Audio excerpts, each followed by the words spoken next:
Okay, so I think we're all good and we're all going and we're all living our best lives. Would everyone agree? Always. Certainly. Yeah, decent. Cool. It's alright. It's alright.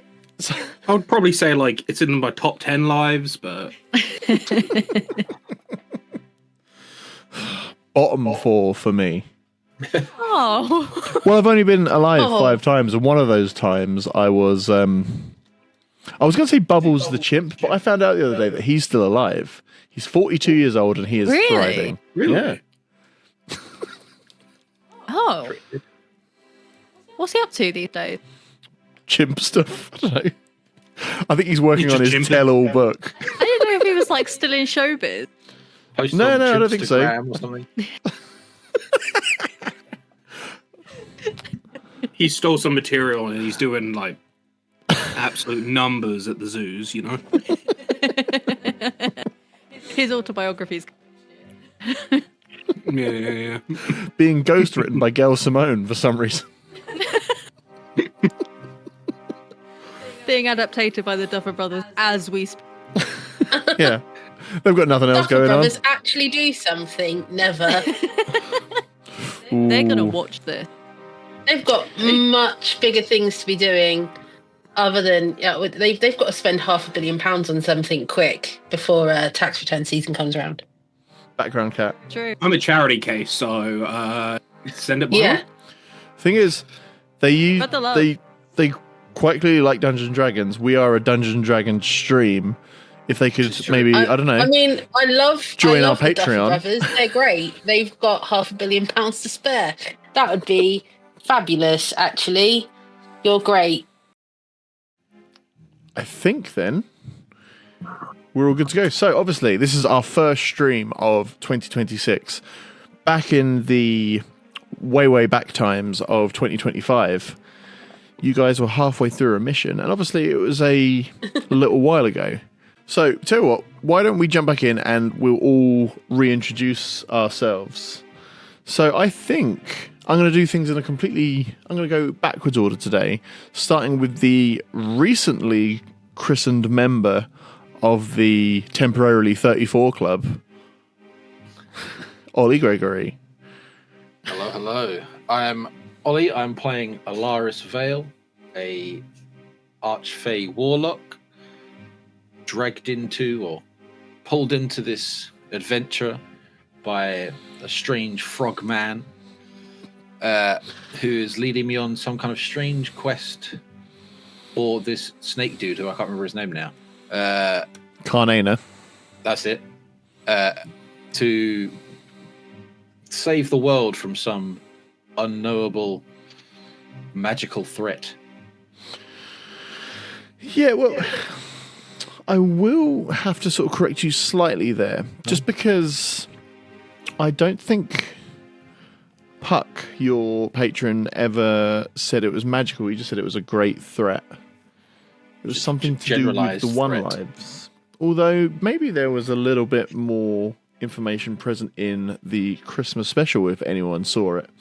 I definitely did. Like the back of a Sorry, I was DVD busy. case when they're like moderate threat and peril. Lots of peril. I mean, there's been a reasonable amount of peril. Okay, so with Elaris, what do you think is keeping Elaris in the party? Like, what is his end goal? At the moment, it's to sort of find out why he's been granted these powers and what his purpose is in all of this. You know, before he was just a relatively regular Joe, just sort of living in the village, and then things went south, and he's been granted these powers kind of sort of out of nowhere without any kind of knowledge or going sort of like doing occult research and things like that. You know, he's been granted these powers, and it's all still a bit of a mystery to him as well as to why he's ended up in this position, and he's sort of along for the ride, but also is like in the back of his mind is thinking, I've got to figure something out. Like I can't. It's not going to be this way forever on the run and hiding from people in the woods, drinking from ponds. So it's partly like, I've got nothing else on, but also partly, as I'm here, I might as well actually figure out what's going on. Yeah, I haven't got any weekend plans, so And you're just holding out hope for the invite to the annual Yuletide celebration. Oh yes. Which there was apparently is a great feast. There was one word you used that piqued my interest. You said before, like, Elaris received his powers and was brought into this new world that he had little understanding of. You said that he had a relatively normal life. What would you say Elaris's biggest bad habit was that made his life like relatively normal? His biggest bad habit? He spent a lot of time in the woods collecting, the leaves and the mushrooms and the berries and the strange seeds and things. And he sort of embodies that kind of stereotypical hermit, but also at some point might have been or was partially like sort of almost like a village, not healer, but like the strange man that has the weird shack just on the edge of the woods that's filled with loads of stuff and has a bit of a smell about it, like a musty. But I will say from experience, though, if ever you talk to the strange man who you see all the time, they're normally really cool. Yeah, they're the ones that grant you the interesting quests. Where I grew They up, probably there know how was... to whittle spoons as well, I imagine. Where I grew up, there was someone who we had affectionately named the Cider Man. He just used to walk around. He had a house, but he just walked around with a big bottle of White Ace, and he was lovely. He was. White Ace, that's a... Terrible blast from the past. It should Can we stay get there. A's in the chat for White Ace? Lightning's in the chat for White Lightning. J's for Scrumpy Jack. Oh, we could do this all day. Scrumpy Jack, no. Awesome Super class. strength. Cherry Lambrini at least. Yes. That was so good. It's the Oh, That tenant was yummy. actually tasty. It's like cherry. Got waste. or Brilliant. XXX. That was pretty awful. That was bad. Did anyone go through 10? Sorry, you Yeah, cut out there a bit. I remember Did tenants I? being like utterly terrible. I remember used to seeing people like these two guys when I would go to uni just sitting on a stone wall at like 7 a.m. with like a little plastic bag drinking tenants, and I was like, how did it get this bad? What happened to you? So those of you that have tuned in for a fun D&D stream will be disappointed to learn that we're now just talking about terrible, terrible alcoholic beverages. As is our want to do. As I want to do when a group of neurodivergent people decides to stay on task for a while. Cool. Thank you for that, Ollie, or should I say Elaris. Right, so next up we have the less recently inducted, but still very welcome member of the Temporarily 34 Club. I know you're not Temporarily 34. Sorry, I didn't say the name. Kelly. You didn't Sorry. say who. I'm just like, oh my god, why isn't Kelly saying anything? I This is know. like, I'm like a whole 36 years old. 34 was a long time ago. I am playing Lady Violet, a changeling rogue, so I can shapeshift and get up to all sorts of mischief. And I ran away from a wedding a few episodes ago. Because who wants to do that apart from these two lovely people? And yeah, I met a mysterious figure in the woods, and I am, I think, going to make some trouble for some people, I suspect. so knowing what you now know about Lady Morgana, Yes. do you think there might be a little bit more understanding as to why you in particular piqued her interest? I think so. I think, we have titles and, perhaps are somewhat similar in our motivations and coming from a relatively similar space of wanting perhaps enough of that power to change things a little bit. Yeah. I think. And I'm definitely planning an episode down the line that's going to be entitled Hell Hath No Fury, because I think, that gives us a lot to play with, given Yes. your character's backstories. And, I mean, you're not a human, are you? I mean, Kelly Weldon is, but Lady Violet... Am I, however. though? I mean, I've always had questions. Thank you. At least someone has a sensible head on. Yeah, so what is Lady Violet? I mean, in terms of species, not just like... So she's a changeling, which is a fae being that can change shape. Not into... I can't be a giant, but I can be, pretty sizable. I can be a very strong farmhand or a tiny child,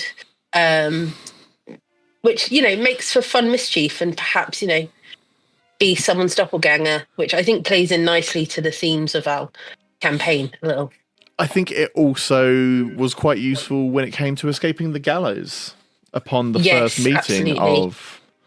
Did you guys settle on a name for your party? I can't remember. I don't think so. we have.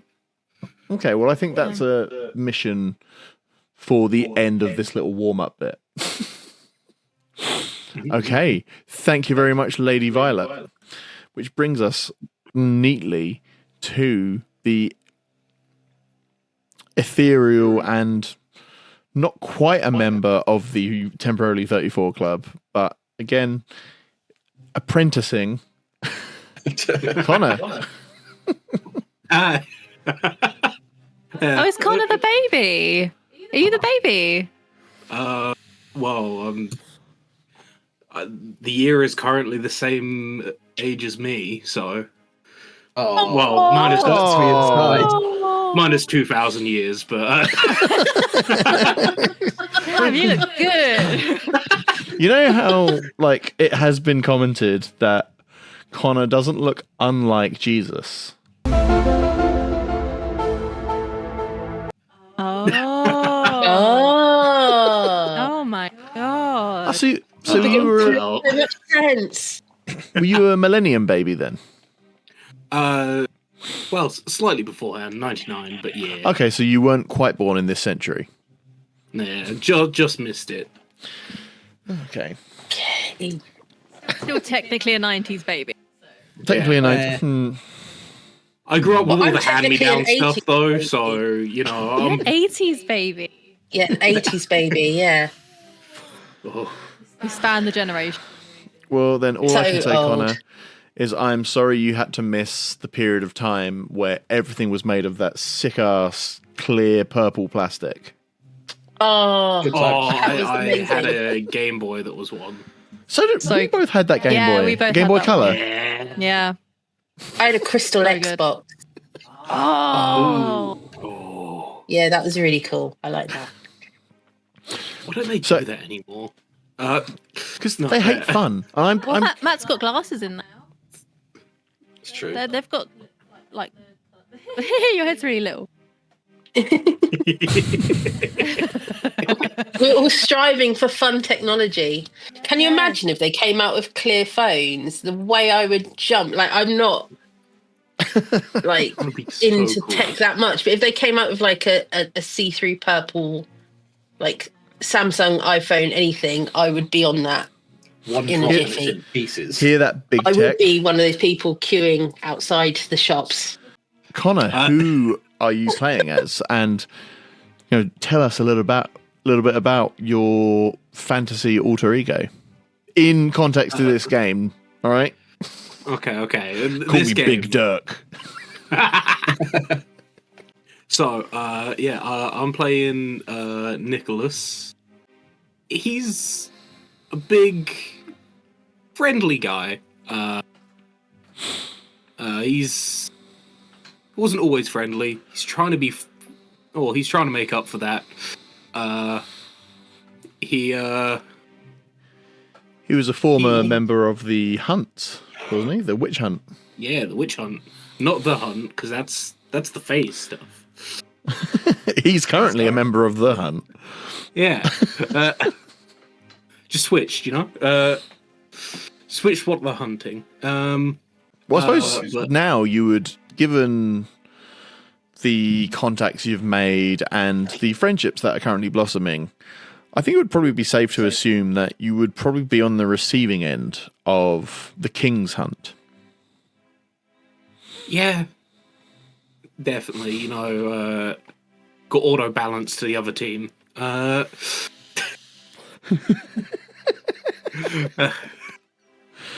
that was such a bad joke. But yeah, so I liked it. Can we get L's in the chat for Connor's joke? Yeah, so he's the deafening silence of the chat. He's with everyone because he escaped the gallows with them, and he feels like this is a way that he can do right and try and convince his former comrades and other people around that maybe the teachings of God have been twisted a little bit to be a bit more mean than what was intended. I do like the use of the word mean as well. It's like, honestly, witch hunters, you're kind of being bullies right now. Yeah. Hot take. Witch hunters and people who persecute any group of people to give themselves power are bullies. Wow. First hot take of the stream. Wow. I'm brave enough to say it. That's groundbreaking stuff. So, given your previous career, obviously there are some things that become a bit more embedded. This is a two-part question. Firstly, do you think that Nycholas is holding any kind of prejudices about his current party members that maybe are a little bit more deep-rooted than he would care to admit? And secondly, you've now seen the party do good, objective good, against the witch hunt. And what kind of shake-up is that given to your deeply held beliefs? Well, there's definitely, I think, mostly there's some awkward and keeping an eye on Dickie, because they seem the most fayish, unhinged. Yeah, that's a good way to put it. I'm sure I don't know what you mean. And so that there's definitely an eye keeping there just to make sure that nothing's going strange or sideways, and probably less of an eye on the other two, but still probably a bit, or in deep in, probably a little bit more on a high horse that he is trying not to show or to put down. And for the second part, he's definitely feeling like he's made the right choice coming along with this group after the saving of the little girl. Okay, well, no, thank you for that, Connor. And we spoke before about certain members of the party who were a little bit more unhinged, maybe, than the rest. And Hello. And on a completely unrelated subject, here is a current member of the Temporarily 34 Club. Charlie, please tell us who you are playing as and what your whole deal is. Know what my whole deal is. Hi, I'm Charlie. I'm definitely 34, but Dickie, who I am playing, who's a little Fae menace is maybe not 34. Appears very young, but could be very old. We're not sure. But yeah, Dickie is originally of the Fae realm, but now residing in the human world, and has been sort of knocking about in the forest for a while, and left the hunt. Left. Completely of their own accord. Definitely wasn't It was a completely mutual firing. completely mutual firing. They were going to leave anyway. They had big plans. But no, they were fired from the hunt and exiled for helping humans, for being a good little guy, for being the best, really. And now, yeah, Dickie's hanging out in the woods avoiding tree nut. Because Dickie believes that they are allergic to tree nuts, Yes. even though they have no evidence to prove. No. They just heard, if I remember correctly, they just heard that people were allergic to tree nuts. I believe that he tried to eat, I believe it was a horse chestnut or something spiky along those lines, and got a sore throat and figured that it was to do with the nut element rather than the thorn element. So, presumably, that probably raised quite the existential question for Dickie. In that if eating an unpeeled conker, Yes. essentially, caused pain and the assumption of an allergy. Yes. Which, to be fair, eating a deadly... Because they're deadly. Hot take, don't eat conkers. Don't eat seriously. They're for Don't eat playing. conkers. They're for playing only. You can use them Doing to a make soap, I think, though, if you I've want to heard do that. Oh. So, scratched, but very clean inside Dickie's throat. Yes. So, but experiencing that kind of pain and assuming an allergy, that means Dickie would be having to come to terms with some kind of mortality. Whereas, I think even those who have immortality are not immune to pain or suffering. interesting. It's getting, We're asking the big questions here. we're asking the big questions. Yeah. Big questions. Are they invulnerable? Or just immortal? Or just an idiot. All Or of the some above, combination. probably. To be fair, is that not the start of every Greek myth ever? Yeah. Yeah. And also Dickie's a ranger. I think I should have mentioned that. I really went off on different parts of their personality. But yeah, they're a ranger. My next question was going to be, without looking, do you remember what class you're playing? I do. I'm a ranger. Okay, and I am Matthew, or Matt, Dungeon Daddy. Beardy Joe. Beardy Joe. Although that doesn't really narrow it down in this Yeah, particular... there's a lot of Beardy Joes here. like, we have the ethereal... so obviously the way the Discord is laid out as well is different to how it is on the stream. But from what it is, I just see, Kelly and Charlie looking lovely, and just below them... Just Just us three beard boys, just yes, we're playing as well. gremlins in the bottom. The thing is, personality-wise, me and Kelly are the most unhinged. You are, yeah. We're the most goblin in nature. These are three very fine young gentlemen, and then there's us. It's like, ha ha. Hot take. You shouldn't judge people by how they look. Hot take number I two. think you should debate. No. Should a little bit. Depends on what they're wearing. Yeah. I was going to say that. I mean, if you've got if you see someone in, I don't know, a red baseball cap that says "Make whatever country they're in great again," you can probably judge them quite Yeah. quickly. Yeah. Yeah, that's where I was going with that. Twat. Yes, I will judge you.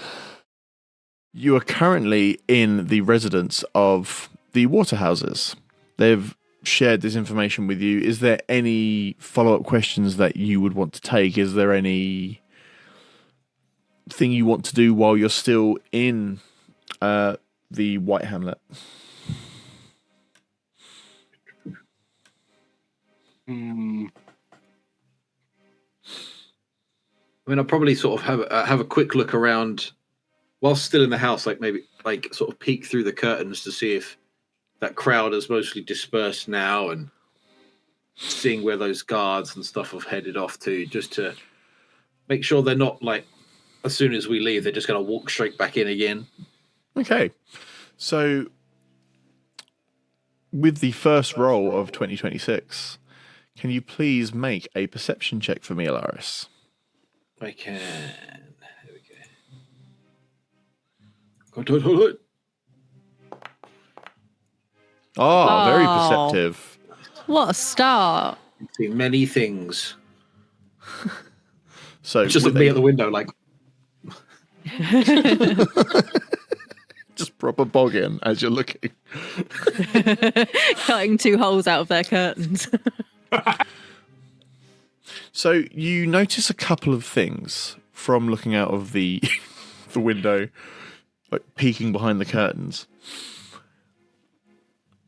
The loudest dissenters in the crowd have all dispersed and are trying to go back to their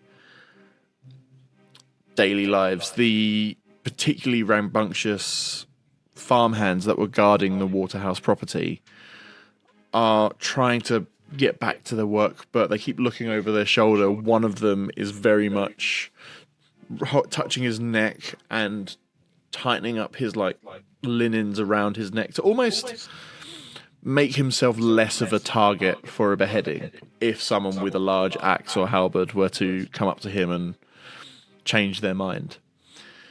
You also see not a queue as such, because obviously as Britannians they can queue with the best of them. You know when there's a Britannian queue. It's the talk of the town. But more like a gathering in a kind of line of 2 very distinct groups of people. Those who are waiting for the tavern to reopen because, you know, they've had a rough day. They tried to kill someone and it didn't work. Let's go to that person's house and just drink alcohol. And then there's a few people who are lighting candles and holding vigil outside the Waterhouse property as if they is really sunk in of how holy a child Agnes must be, and they are on their knees praying under their breath and holding whatever religious iconography or symbols they have tightly in their hand. Agnes's father, Barry, turns to you and places one hand. I must know. What name do I call this adventuring party? the Fey Founders. Right hand. I like Fae Founders. I think that's fun. Yeah, it feels apt. Yeah, and it feels like an actual adventure party name. Like, I quite like As right opposed hand to- though. Right hand kind of seems Yeah. like it mercenary seems style. like incognito as well. It's like if Yeah. you need someone, call the right hand. You know? Oh my god, has Nycholas just done something that we previously said wasn't possible, but gave himself a cool nickname? Mm. Yeah. Eagle-eyed viewers may notice that I am using a wicked cool back scratcher. I think he got jealous of Connor using his. Yeah. Back scratch, boys. Yay. My most used Christmas present, I would say. Ollie just had to use his hand like a peasant. Yeah, Ugh. I'll just scratch my hand. I'll just reach and then like pull my shoulder or something, which is what usually happens. I just want you to imagine me and Connor wearing top hats, just folding our arms and just looking down our noses at you. I'm just like, Yeah. Oh, Oh, look I'm at the peasant sorry. using his hand. as a why? I'm going to propose something in terms of your party name, because there are two camps that have come up, and I think taking into account that one of your party technically isn't Fae, and one of them has turned into a Fae, the Fae Founders featuring the right hand. Oh. We always Def have to have Jam. the Vivo logo in the bottom corner. Oh, there's going to be so much editing for this video already. Just stupid shit that I have to create. Okay, so the Fae Founders featuring the right hand. You have your mission. You've seen outside, and you've seen what is now becoming of this small hamlet. Can we like check in with them to see whether they are like if they have something to defend themselves? Oh, that's true. Hold on, that's true. Wait, hold on. I have a wait. Where's my bag? There it is. I have, because we haven't got proper weapons. Because I haven't got proper weapons. I do have like some daggers, so I could just like. I've got like a dagger and like a sickle, so I just like not a hammer and a sickle. We're not, you know.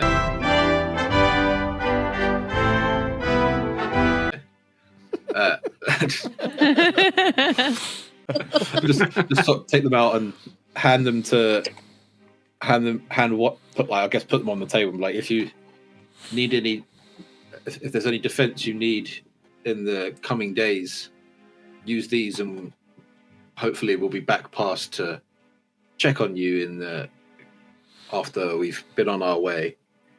So, Mrs. Waterhouse, the mother, you have our thanks, and we appreciate the additional farming equipment, she says with a wink.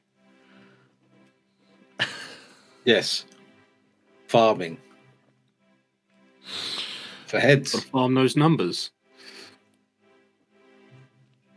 But I mean, it's like a small part of the world that you're in, and so can you make a performance check for me?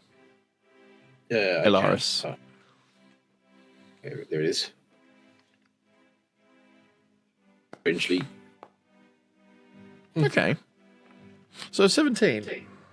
So there's a calmness and a sureness to your words about passing back through and checking back in and making sure that they'll be safe. That very clearly seems to relieve this poor family who has obviously had a pretty traumatic day. And while she takes the new farming equipment in her hands, she relaxes her arms in a way to show that she's not got any intention of using it. She knows that you saved their daughter with peace, and peace will be how they flourish. Fair enough. I guess we should be on our way. Okay, so you leave, and then you start making your There way. is and a little something I would like to do before we leave. Oh, please do, Nycholas. So I think there's enough peace that I don't need to, do a speech. But however, because I forgot this takes 10 minutes.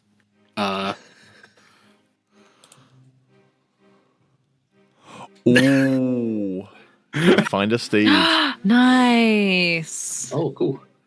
A huge ethereal elk, sprinkling with glittery gold and glowing blue eyes, stands there and bows its head, waiting to be mounted by its new master. At least it's Yeah. subtle. Well, They'll never see us coming. Yeah. Look, I mean, I'm pretty sure I have negative dex and disadvantage on stealth. They were seeing me coming anyway. Yeah, that's true. This lumbering great hobgoblin. It's like, you know what? I might as well wear a neon sign, whatever that is. Yeah.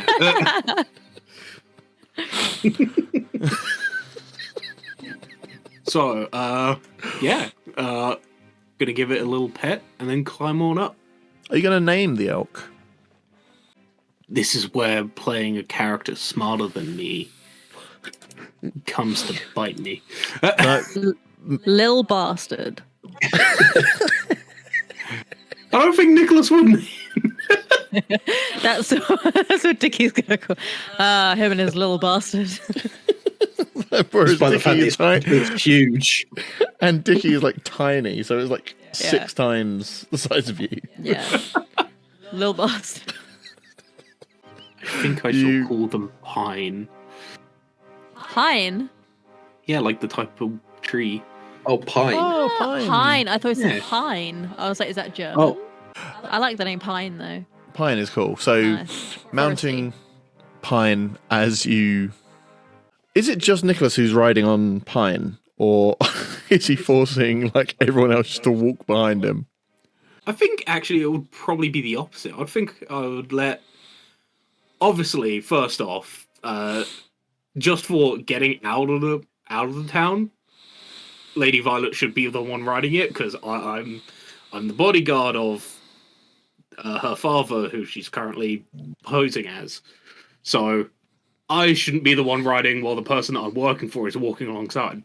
But I think afterwards it would be like Nycholas is used to walking like a lot because of his old job. So I think he would just like if anyone else wants to ride on Pine, he'd let them because he knows he Give can him take the backies. walk. Yeah. I think Dickie would ask to ride on the antlers, like their handlebars, but would be immediately told no, and then just wouldn't ask again, and just would keep a very safe distance from Little Bastard. That's why Dickie calls him Little Bastard. So as you're making your way out of this small hamlet, you hear the mutterings of like people watching. Is like, did he always have an elk when he arrived? Was that? Did you spot that? No. Well, we must have done. Like, giant elk like that don't appear out of nowhere. Maybe you should pay attention more. And it's that typical thing of two men talking to each other and one of them having to prove that the other one's an idiot, even though they're very clearly an idiot themselves. And this conversation is repeated as you reach the borders of this small town, village, hamlet, collection of houses. Is Dickie aware? Like, can Dickie hear the conversations going on? Yes, you're all very aware of what's being said. Can I very loudly say, "Oh, it's our old elk friend that's been here the whole time. It was good of you to wait for us to be done. Just past Now that we tree. must leave." Yeah, you were just hiding just over here because you're very shy. But now you have come to help us leave. Can you make a performance check, please? I would love to.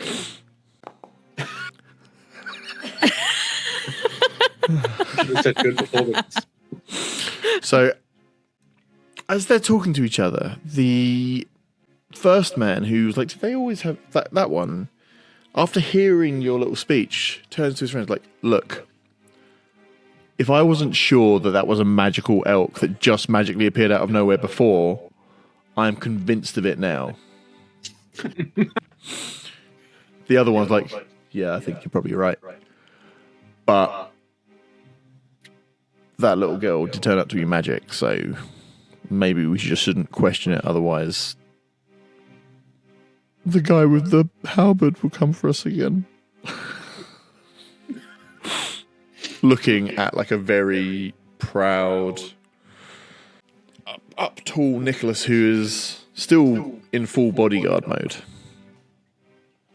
So you start making your way south, and you notice that the collection of trees that were surrounding the hamlet is now dissipating slightly. There's much more gaps and breaks between each tree as the shoreline from a distance appears to be coming much more into perspective. Nycholas, can you please make a wisdom check for me? I can certainly try. Actually, no, I'm going to change that. Can you please make a wisdom save? Ooh, that's better. Though I'm still probably not going to do well. We believe in you. Let's hope that. One. So Oh. just the Oh, image no. of the sea seems to trigger something in your brain. It is all at once the thunderous sound of crashing waves as if they're crashing directly on top of you. Below each wave, there is the clanking of iron against iron as clearly some kind of battle is taking place. You can hear screaming from all directions and the telltale war cries, hearing phrases like, "Off with their heads! Take the kingdom! They will fall!" And then you just hear, on top of everything, a very shrill, loud scream. It was a woman's scream, and I think this time if you make an investigation check for me to see if you can ascertain just any more information based on that.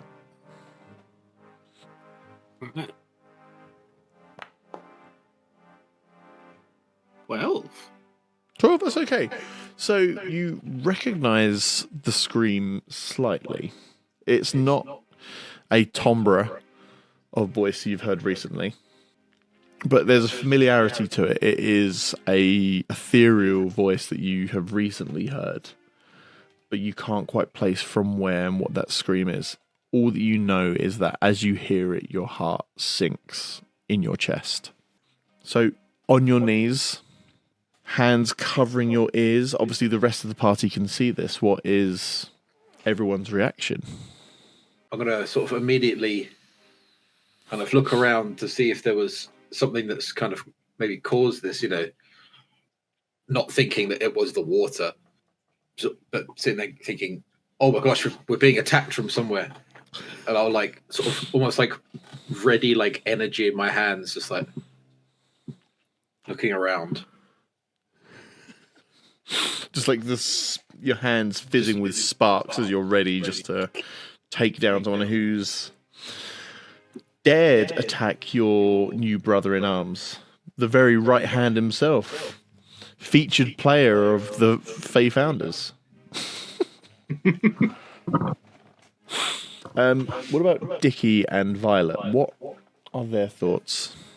I think Dickie would be kind of looking around to see if there's something that Nycholas is hearing that everyone else isn't, kind of looking up in the trees, kind of figuring it must be some kind of animal or something, maybe looking down on the ground for tracks, trying to see if something is nearby that isn't supposed to be there.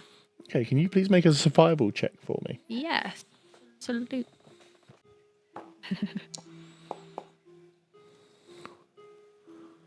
Very nice.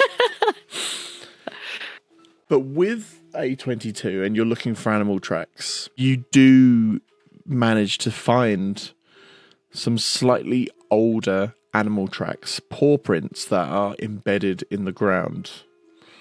And with a 22, you see as well, and not only are the paw prints absolutely massive compared to most dogs or hounds that you've encountered, something that would leave these paw prints. And I say most knowingly. But also there's like scorch marks around each footstep. I think I'd pick up some of the soil that has been scorched to see if I can sense anything, whether it came from the animal, whether it was already there, like to see if I can discern anything else from the burnt soil. or how if it's still warm, if there's any signs of it.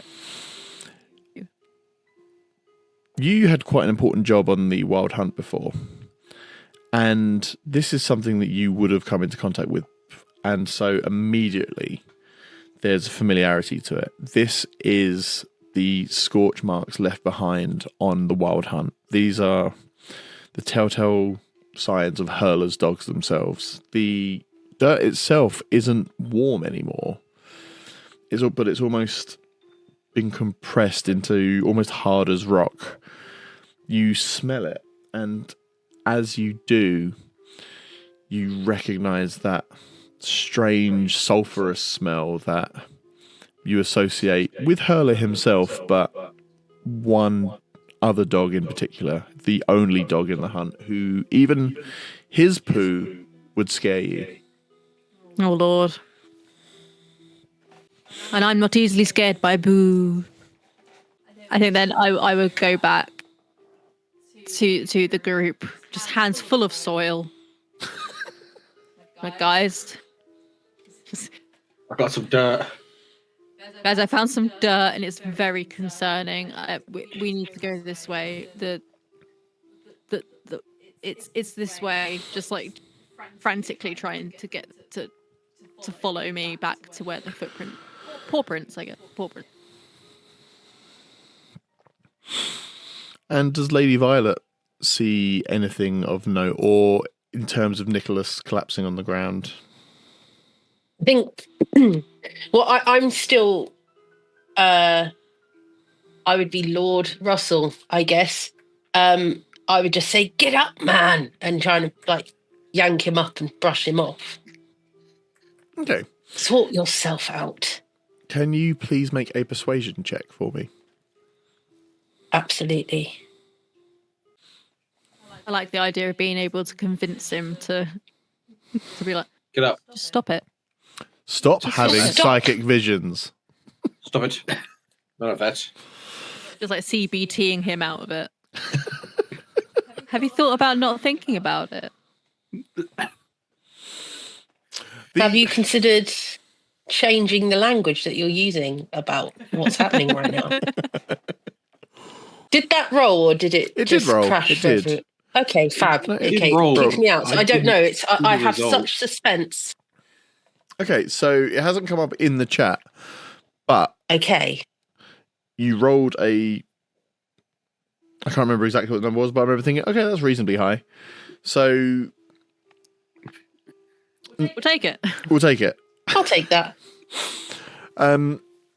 Nycholas, you do hear Lord Russell / Lady Violet's voice cracking through as almost underlying the shrieking, but it feels like a lighthouse in a storm that you can now tether yourself to this voice and pull yourself out and back into the real world. All the sounds and images that you saw have died down. The only thing that remains is the abject horror that overcame your body as you heard these sounds. So you're fine, but you're scared. Would Nycholas tell the party what he had seen, or would he keep that to himself? For now, at least.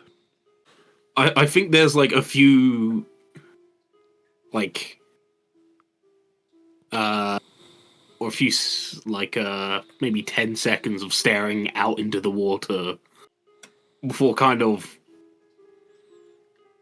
turning to the group and just, I think there was something sent me a vision.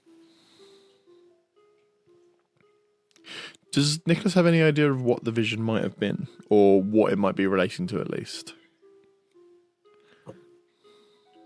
He remembers before the walking around aimlessly, when he still had a bit of mind to him. He remembers my notes. Cordelia saying that he would be a part of her army, if I remember correctly. So Okay. he probably links it to that. Okay. So that seems like a pretty astute realization to make. While all this is happening, because everyone's been so focused on like the ground beneath them or taking care of their new comrade, and again I use comrade in the way that Elaris meant it earlier when he handed a sickle to the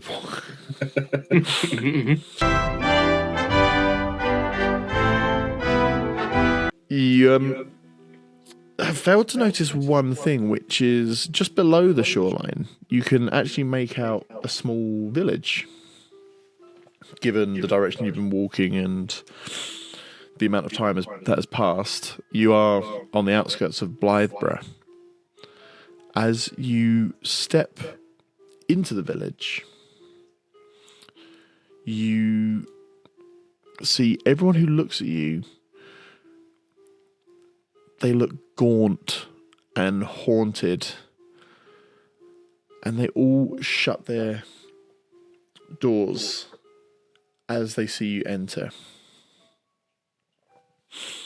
I mean, it could be the sight of the giant glowing elk.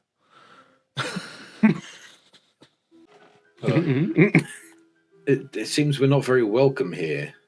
Maybe we should find some kind of, I don't know what you would call them, like a local newsman. Some kind of blabberer of town news. So as you walk deeper into the centre of the village, just below the great chapel itself, which all buildings seem to be pointing towards, you just see one middle-aged man, his hair perfectly combed to one side. Even for a time as this, like his teeth were deemed whiter than even the hamlet of white that you just previously been in. His skin seems to be coloured with some kind of iodine like brown, and he turns to you and is like, "And welcome, ladies and gentlemen, to the village of Blytheborough. These are your top cries this evening. Everyone is still in hiding due to the attacks of the Black Dog. A mysterious man has been spotted entering the churchyard. The same churchyard that was attacked only 4 nights ago. And we have some testimonies from some of the victims who were there." He turns around, holds his bell upside down, and puts it under the chin of like an old lady who's just trying to scurry back inside. Like, "Yeah, it was very scary." And then she just runs off again. And there you have it. Heavy words indeed. That's the Blytheborough cries at just after sunset. As Dickie immediately starts clapping.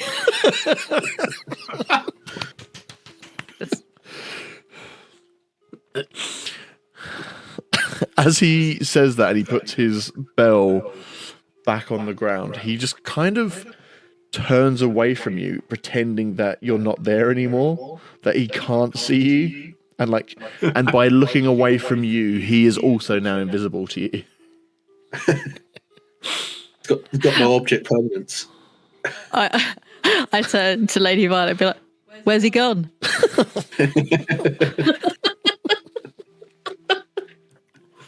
Where'd he go? Focusing on the negatives. So the town crier is now slinking down, almost like in some kind of hibernation, but you can see every now and then him poking over his shoulder, just sort of looking around and seeing you're still there. He just raises one hand up and just points at the chapel.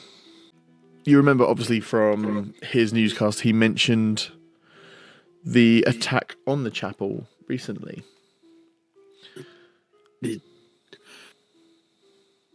Does he know that he can just walk away? I'm not really sure he does. He seems to just be going fetal. Can he like not move while we watch him or something? Does he not? Oh, maybe. We're not gonna follow you home. I've heard of this human game. I believe he wants to play hide and seek with us. We have to like do like a leapfrog over him or something, and then he. You know what? Go Try. on. Make an acrobatics check. Who's going to do a leapfrog? I think Elaris is going to do the I leapfrog. think the frog dude will. I'll do a sick leapfrog acrobatics. Okay. I'll just sort of walk up behind him and be like, "I'm very sorry."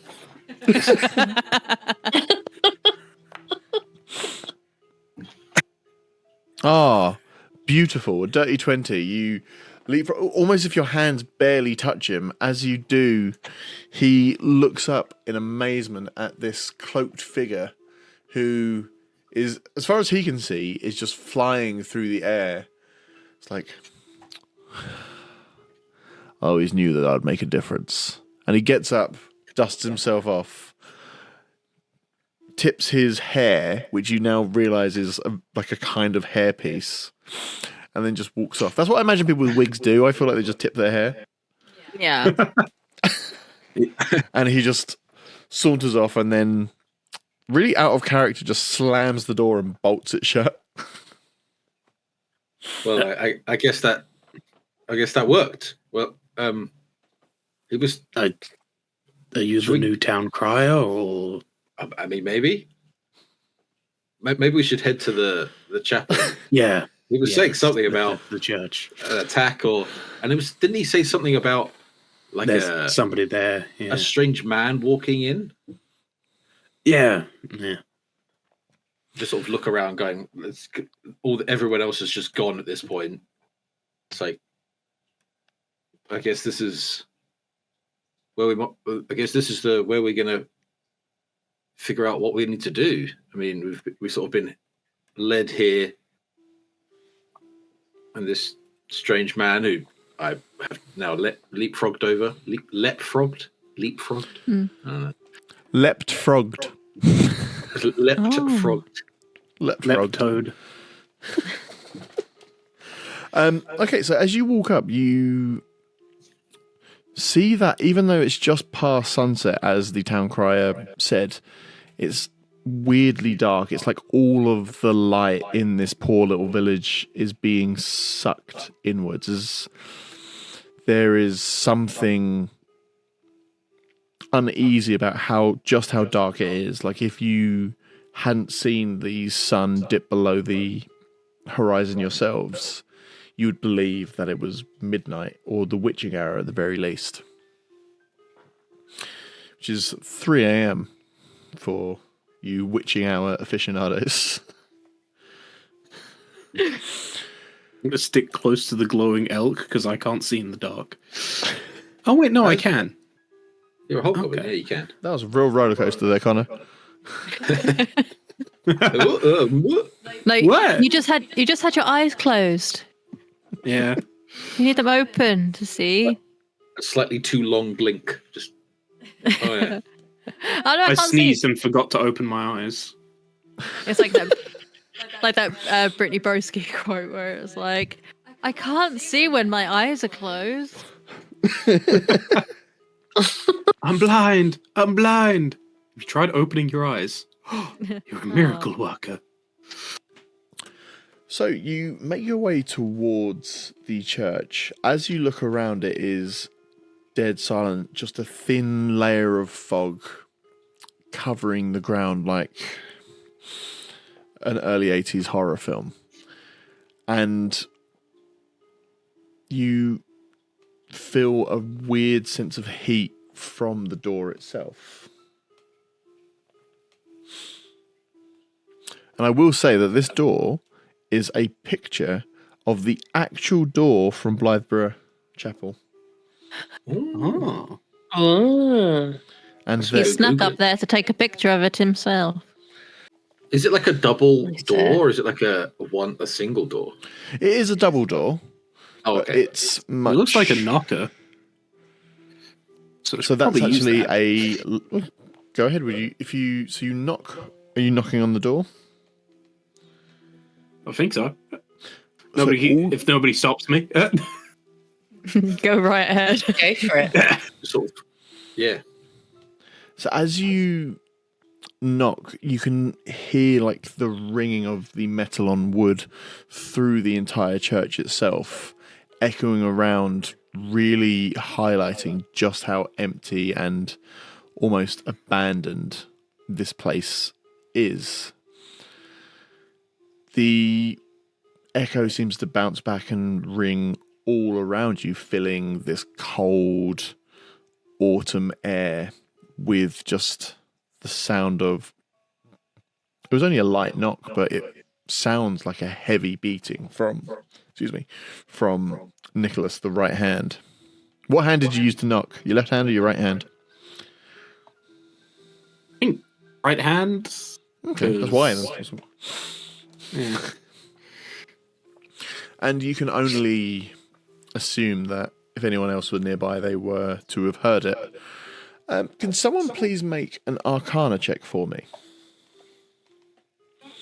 I've got +4. Yeah, I've only got +1. Magic boy. Goose egg.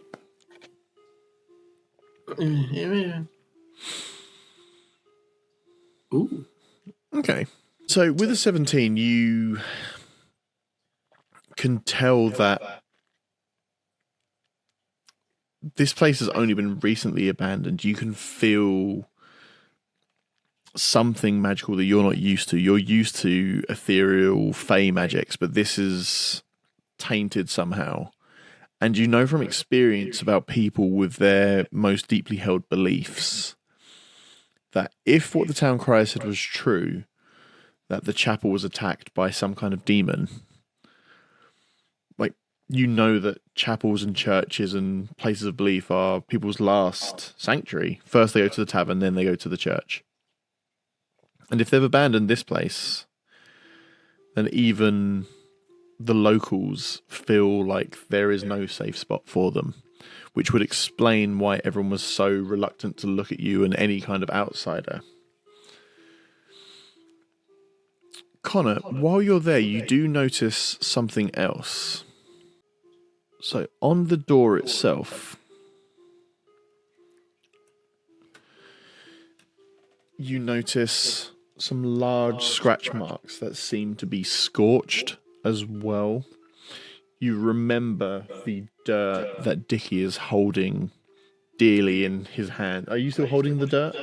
Absolutely. And again, this is a real thing that the people of Blytheborough put in their brochures. It's called the Devil's Claw marks that are said to be done by Black Shuck. Again, real thing. It's mythology, but you can go up to Blytheborough and see these claw marks on the door. So you've noticed that there are these burnt scorch marks. What kind of information are you going to give to the Fey founders? I think just pointing them out, because this is more, or Dickie seems to know quite a bit about this. So pointing them out to the expert would probably be the better idea.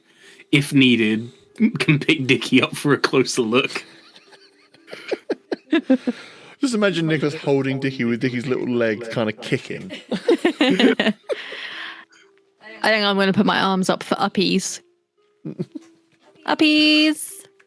Let me have a look. Papa Nycholas! Hold up You're to just the relieved door that like Nycholas is holding you away from little bastard. baby up to a camera.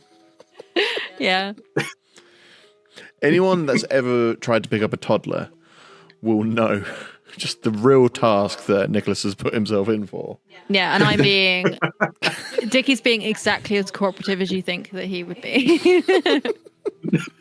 It's like, you asked for this, why are you kicking me? Just bending my back in all sorts of ways to make it really difficult to hold. really wiggly as well.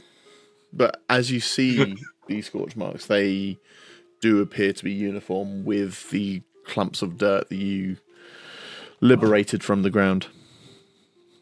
Okay, I'm gonna share that with the group. But yeah, it's the same thing. It's been here. It came here. I don't know if it got in, but we need to get in. We need to see. I think Dickie is visibly scared at this point because they didn't think they'd ever have to deal with this thing again, and yeah, they're not having a good time. Oh, I do have a small question before we go in. If we're gonna meet whatever made these, on a scale of 1 to 10, how dead are we? Oh, I mean, meeting is just fine.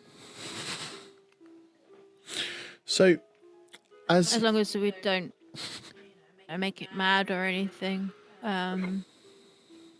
and also presumably if someone else has got the lead of Herla. Yeah.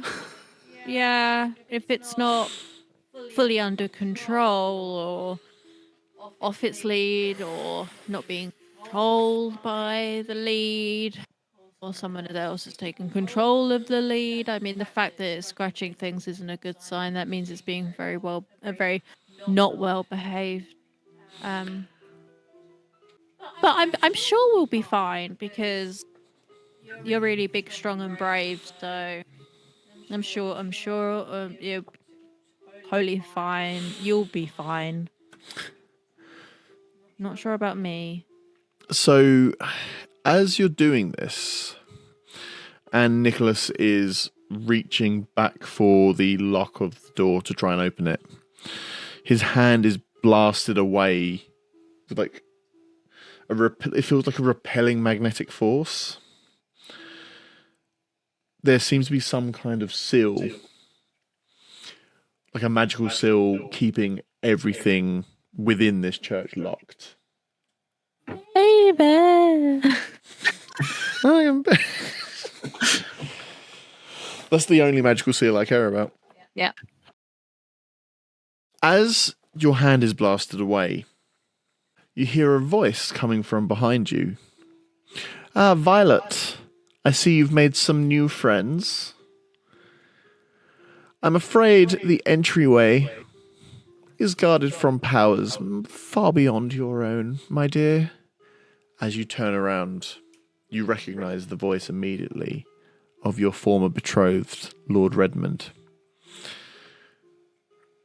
As you step out to meet him face to face and the light starts illuminating his face, you see that the light is coming from a couple of different places. Not only is there a glowing green lead in his hand, but there's light coming up from two dogs that are sat at his feet. If it's the dogs you're looking for, then allow me to introduce Shuck to you all. He turns and smiles at Dickie, although I believe some of you have already met. Oh, Lord. Oh no! Oh, no. So who are you? Yeah, we don't know this guy. We're all like, turn to Lady Violet like, friend of yours?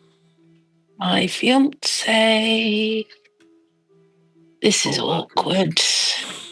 Congratulations. Yeah, congratulations. He starts throwing rice. Where the hell did you get rice from? It's not even native to this area. So I kind of... Can we just have one session Yeah. without someone throwing turnips? No. Yeah, I kind of ran away from our wedding, didn't I? So presumably on that first night where you had all escaped the gallows and you were all introducing yourselves and saying who you all were, I imagine Lady Violet would have at least divulged that small amount of information about the man that she had escaped the clutches of and his weird obsession with the esoteric. She might have I gotten would engaged imagine again. so. In the last 2 days? Well, sometimes we move quickly in these parts. As you're currently discussing what Lady Violet's dating life might be outside of the 24 hours a day that you've been with her, you hear a cracking sound as Lord Redmond unfurls his whip, and almost to punctuate it, it starts raining, and Black Shuck gets down on his haunches, growls, and starts moving towards you. So it is now that time. It is the time where I ask you all to do one thing for me. Can you all please roll for initiative? Yeah. Woo!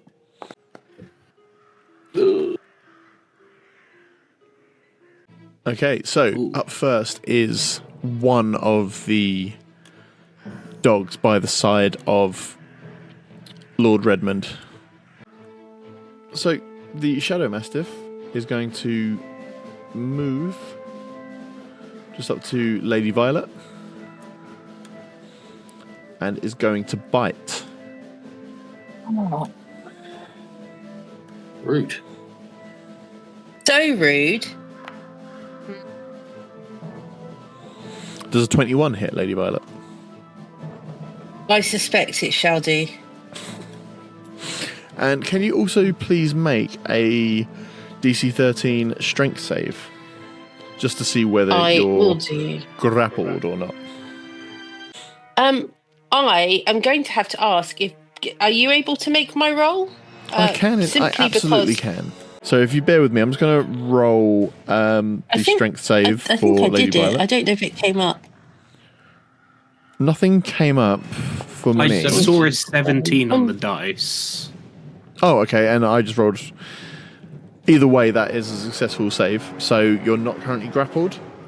And whereabouts did you want to summon your good friend Pine? I think Pine would be like here-ish. And he's facing the action? Yeah. Yeah, there he is. He's a good boy. Little bastard. No.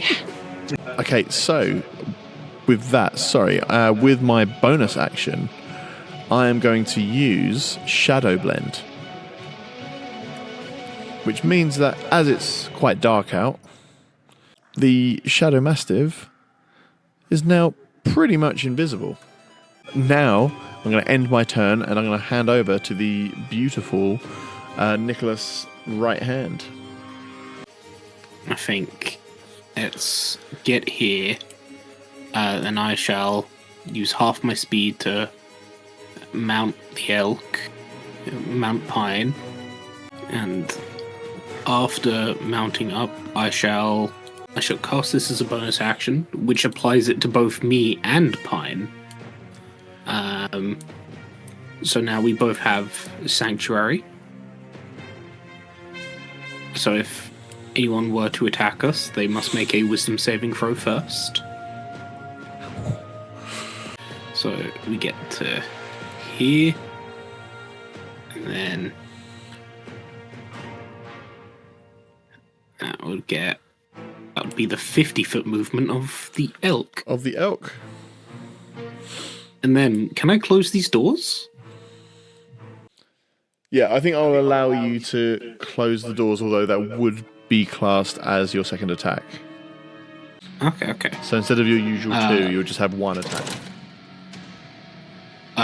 I'll close those, and because I currently have Sanctuary up, I won't make an attack.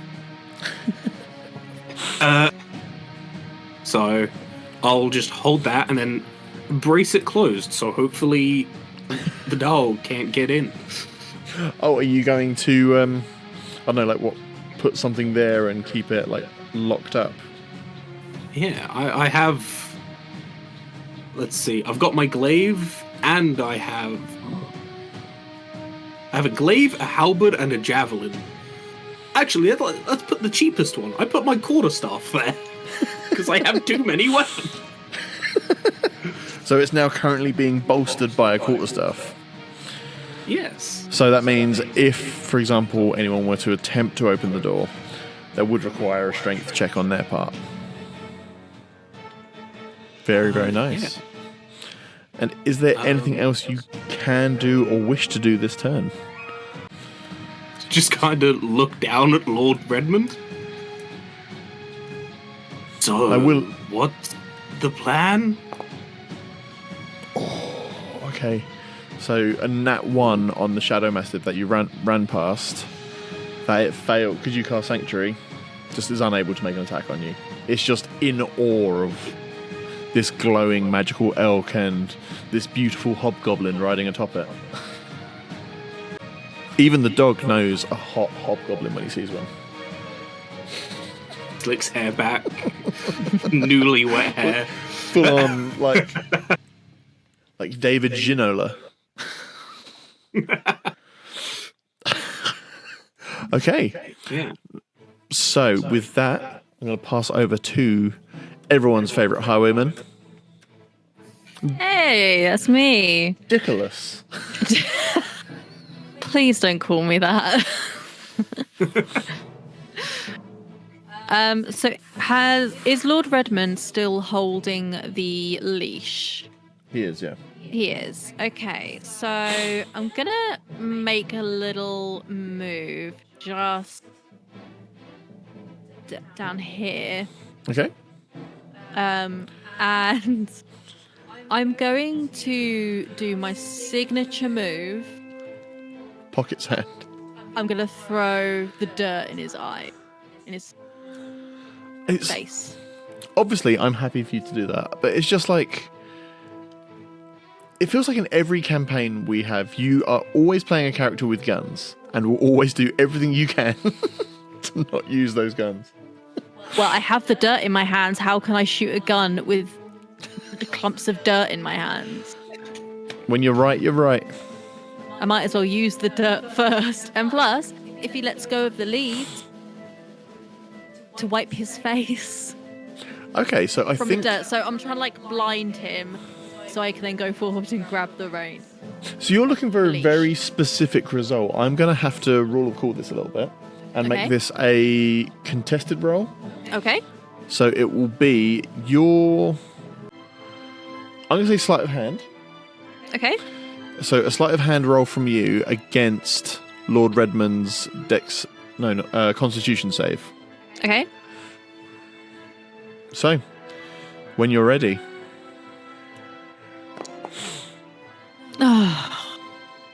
Okay, so that's an 8. Oh, Oh, so 23. Jesus Christ.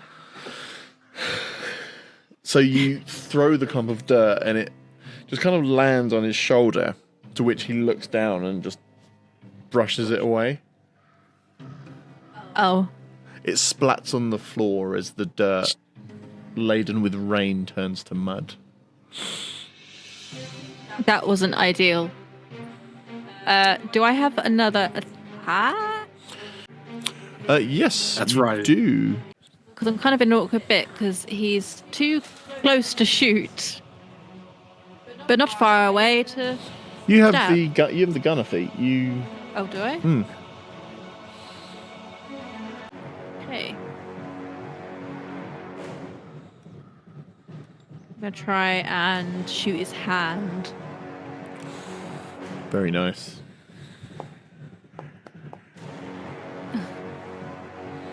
Okay, so it's a hit. Really? Yeah. Oh. Okay. Don't sound so surprised. You know, you're an expert marksman. That's 14 damage specifically to his hand. Okay. So what I'm going to say is, because it was like barely a hit. It has hit him and it's done damage, but he's still holding on to the whip itself. Okay. But his hold of it isn't as firm as it once was. Okay. And that's my second attack. Okay. Do you have any bonus actions or anything like that you... Let me just double check, just in case. I don't think I do. No. Lady Violet. Okay, so I'm having technology issues. New year, new me. New technology. I will be trying to damage this man standing in front of me if I can get out my character sheet. Okay. Your former betrothed. Yeah. And then I can get my, murderous nearly wife robe. It can't really be the divorced ex-wife, can it? It's I mean, you never wanted to marry him in the first place. no, exactly. Right. And I will say that being shot in the hand was a significant enough distraction for... I don't know if, like, as a rogue you have anything like a sneak attack that you might want to use. Oh, yeah. Yeah, because he might not be looking at me. Yeah, probably that'd not. be He's pretty probably- sick, wouldn't it? I'm going to fire at him if you're able to do that for me. I perhaps. would absolutely bloody love to. So it's going to be an attack.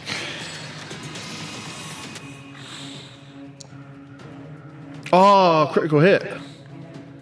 Yay! Go me! I roll really well when I'm not rolling the dice. Yeah. You now have instigated the Vex mastery of your bow, which means if you hit a creature with this weapon and deal damage to the creature, you have advantage on your next attack roll against that creature before the end of your next turn. So basically, your next turn you will have advantage on him. Okay. And I will stack that with a sneak attack, if need be. Okay. But anyway, roll for your... Or do you want me to roll your damage as well? Unfortunately, I think you're going to have to. Please do not apologise. So with a critical hit, that is 11 damage, but let's also apply your sneak attack. And roll for damage there. There we go. So that's what your Jesus. full damage would have been. So that is 26 damage Ooh. to Lord Redmond. Oh, he is flipping fuming now. He's right ruddy mad. As he should be. Is he a bit red in the face? Oh. There's one of those things as well that, because where it's per turn, like on Foundry, as soon as it ends your turn, unless like you wanted to do something else, No, that's it. Please pass the turn. it immediately comes up with recovery of sneak attack. All right, so Lord Redmond's turn. What can Lord Redmond actually do? So I think he's going to use his multi-attack, and he's going to start off by using his longbow. Almost because he's so angry, he is going to ignore the disadvantage he's going to have from trying to shoot Lady Violet. So I'm going to roll that with disadvantage because of how close he is. And so he missed. He's going to use his second attack. He's going to turn with his rapier and try and attack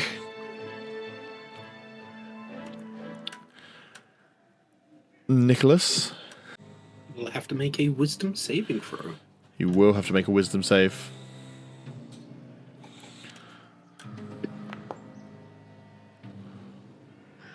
and that is a fail. So he swings. So he missed Lady Violet.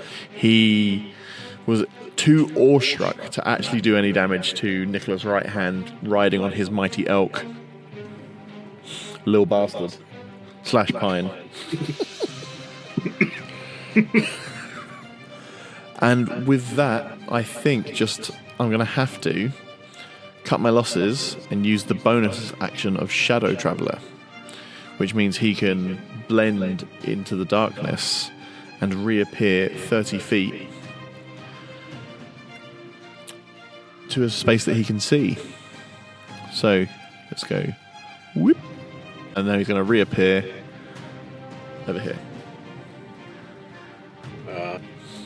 And that is the end of Lord Redmond's turn.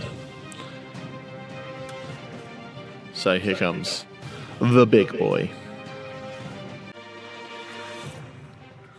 Here he comes.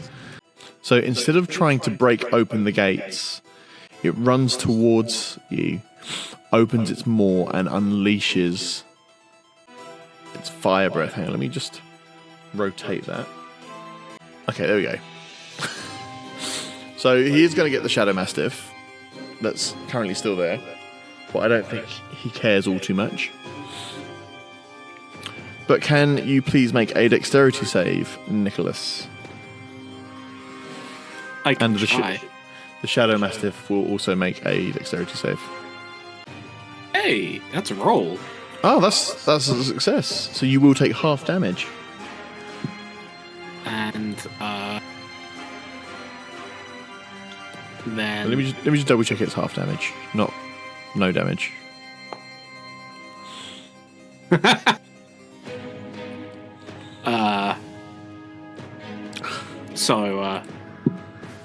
So Pine got a 1.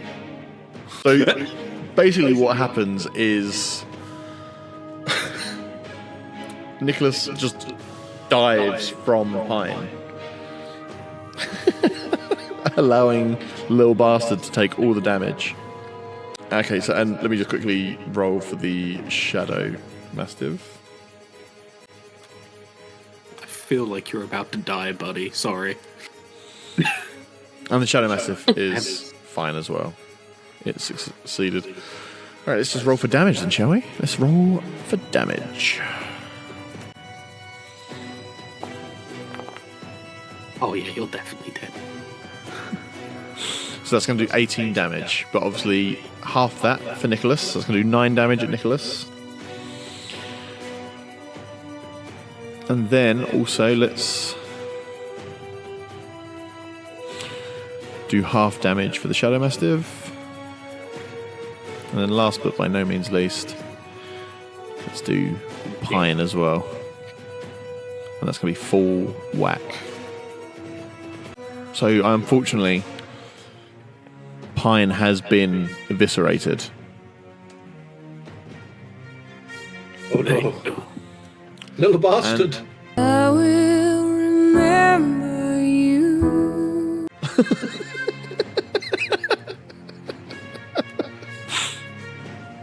I spent a spell slot on him. I think the funniest thing is just as you said that, look down at like your really comfy, is that like a big jumper, and you holding a cider in your hand. Just like, oh. Okay, and I'm going to end my turn and pass it over to Elaris Vael. Okay. Now, I'm going to say to Dickie, do we want to? Will Herla be upset if we kill his very large black dog? I mean, maybe. I can't imagine he'll be thrilled about it, but maybe it'll be okay if we explain. I think you would remember when Herla gave you the mission and when he was there. And he said in quite a benevolent tone, but quite a threatening tone, to bring his boy back. I mean, best case scenario, bring him back, boy, if not be on the run from from the King of the Fae Forever. Okay. I'm gonna go for, I guess, my two Eldritch Blasts. I mean, can I select more than one target? I don't think I can I? You for each blast you can select a target. Yeah, I was trying to see if Oh, I are could. you Like, talking about? yeah, I was trying to see if you could just No. select it. I guess they're separate attacks, aren't they? So I'll do my first one on Redmondy Bond. Bow, bow, bow. Oh, Ooh. lovely, lovely jubbly. That's a 25. That's definitely going to hit. Okay, and I'll do my other attack on the select the. There we go. Select him, and then just roll my other attack. Sorry, as you're doing them separately. Oh, you're doing one of the dogs. Yeah, I was going to do the dogs. I was going to do the Mastiff and Redmond so I can blast them away. So if I do the... I probably should have done them in order, really. Yeah, I'll do it's fine. damage for Redmond. Normal. Okay, so that's going to do 10 damage to Redmond. And he is... Fuck that guy. He's blasted 5 feet back. Oh, okay. So let's move him. Somewhere over there. And then Oh, damage. I had exactly 5 then. Or do it live. Plus 4. Okay, so that's That going to be what? 11 damage to the Shadow 11 Mastiff. him. And he's also blasted 5 feet in that direction.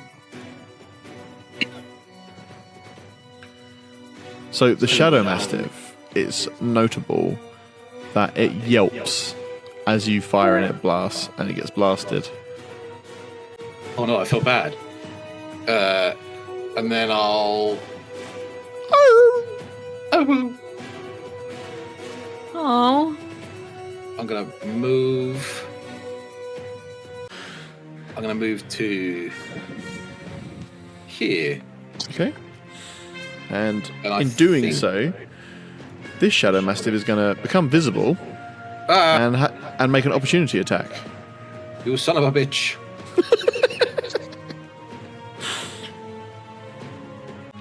A strength saving throw.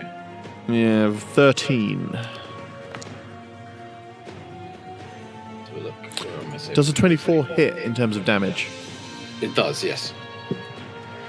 Strength saving throw. Oh.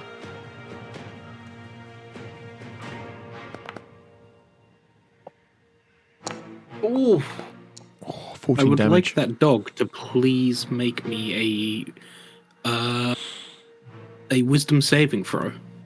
A wisdom saving throw? I can certainly... Oh, actually, the dog's got a +1 on wisdom. Smart dog. Okay. Knows many tricks. And that was a 12. It was a 13, I think, DC wasn't it? 13. Yeah. Yes. As no, bad dog. What does that do? I rebuke the violent. So you're going to do... how much? 14 damage back to the dog. So now that brings us to the Shadow Mastiff here.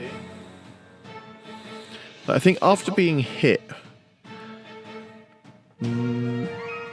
might be reluctant to attack anymore, particularly as the lead hasn't been used since someone shot Lord Redmond's hand. So it's still doing what the last thing that Lord Redmond said, but maybe with a little bit less wherewithal.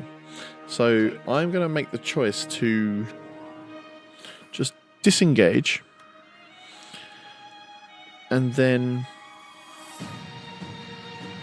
use the Shadow Blend ability. And have now... Oh wait, wrong button. And there we go. he gone. Damn Gone. you, He spooky dog. gone. And now the Mastiff that's here, that's currently engaged with Elaris Vael, is just going to stick to what he knows. And it's going to bite. It's going to bite you, Elaris. It's going to try to anyway. Oh, he's going to succeed. Oh, that's a hard biting boy. He's biting me real good. I've got to do a strength save again. You will need to do another strength save. I'm so strong. Fuck you. Oh no! Oh no, a dirty one. It's a dirty one. Yeah, I have -1 on strength. So you're currently now bloodied, Elaris. Oh dear, my health is not looking nice. And also, Elaris, you are now grappled. I may have to set this dog on fire. This dog is on fire. I might have to because I've got 14 health left Jeez. from 38. I can heal you. I'm gonna. Where'd the thing go? Oh, it's gone over here now. Oh, I'm sorry, doggo, but it's time to get set on fire. Okay, so I just need to make a 15 deck save. Fail.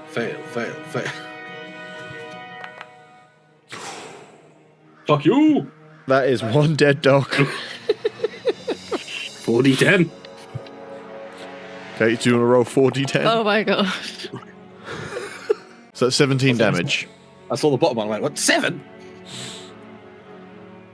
Oh, okay, so Ooh. it's singed and is very clearly yipping in pain, but it is still barely on its feet. If you imagine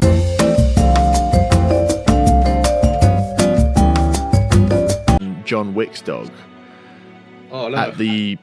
when John Wick's dog crawls over to him and rests on John Wick's lap, that's the state that this dog is currently in. Sorry, trigger warning, referencing John Wick's dog. No.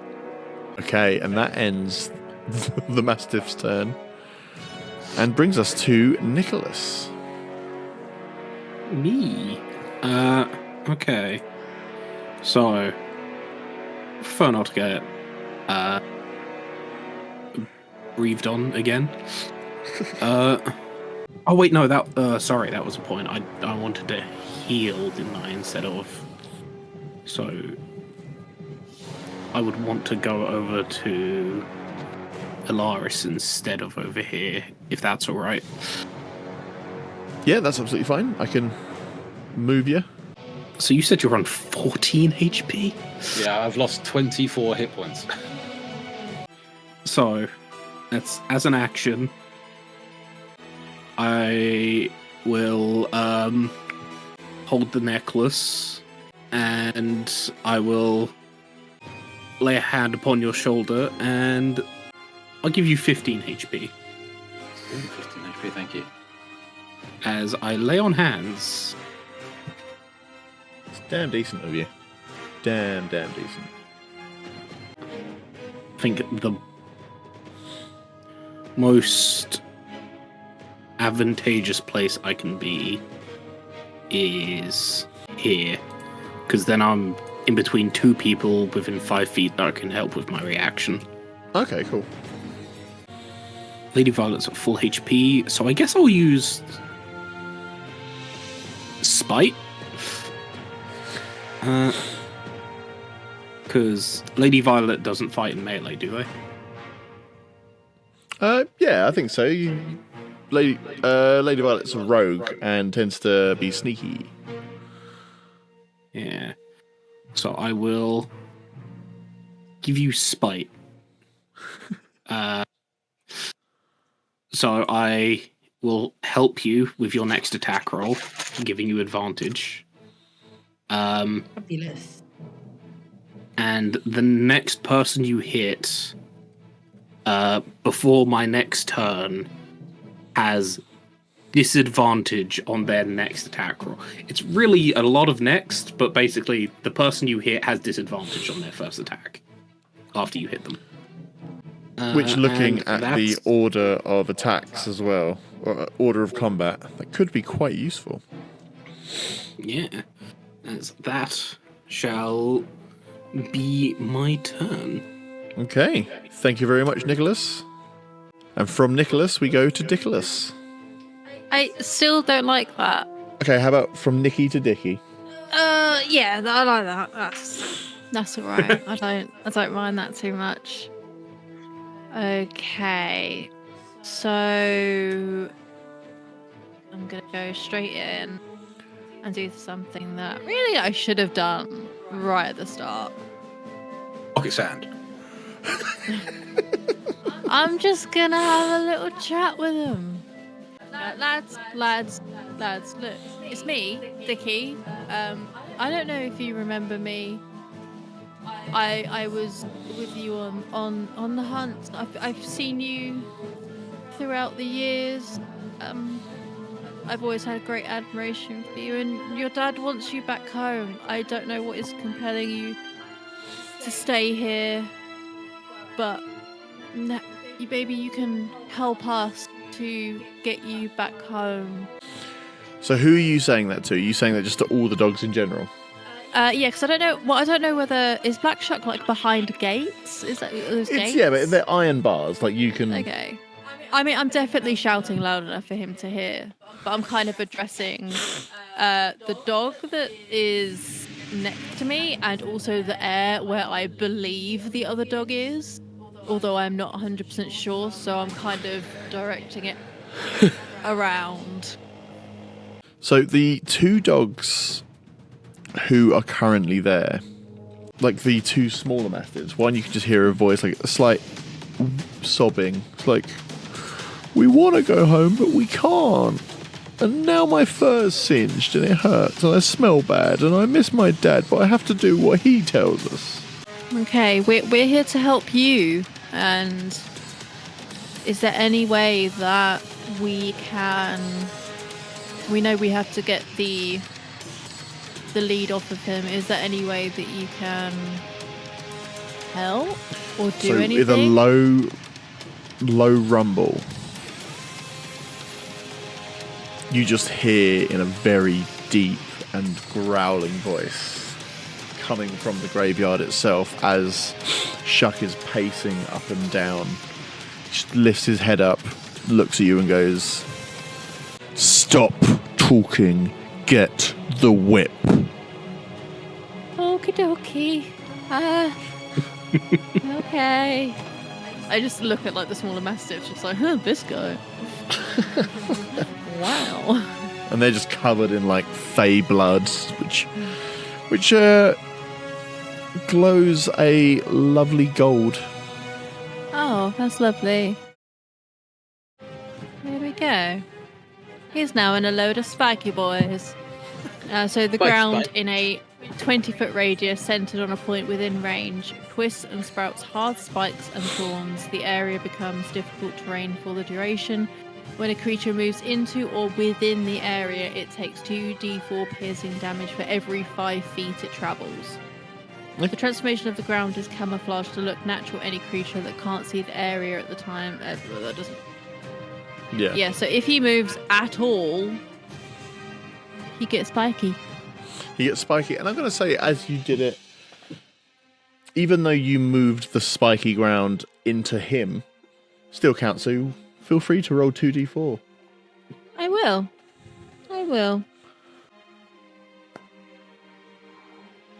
Ooh, okay, so that's 5 damage just on top of him. Thank you. Okay, and do you have any bonus actions or anything else that you would... I don't know. That's me, unfortunately. No, thank you very much, Charlie. Thanks. Brings us to Lady Violet. Yay. Legolas out here, just like. Rapid fire. Throwing bows out everywhere. Okay, so 21, that's definitely going to hit. And I think it's safe to say that a bunch of thorns coming up from the ground and pricking him is going to distract him enough. Okay, so that 21. brings it to a cool 21. Okay, so he is like a pincushion now. He has And- disadvantage on his next attack. Disadvantage on his next attack.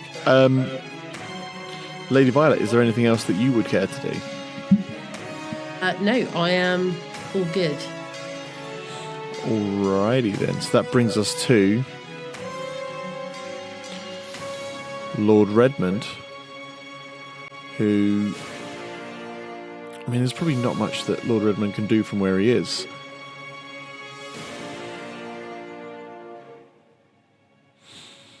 So I think he's just going to panic and start firing his bow. But obviously, I think he's going to try and do it multiple times.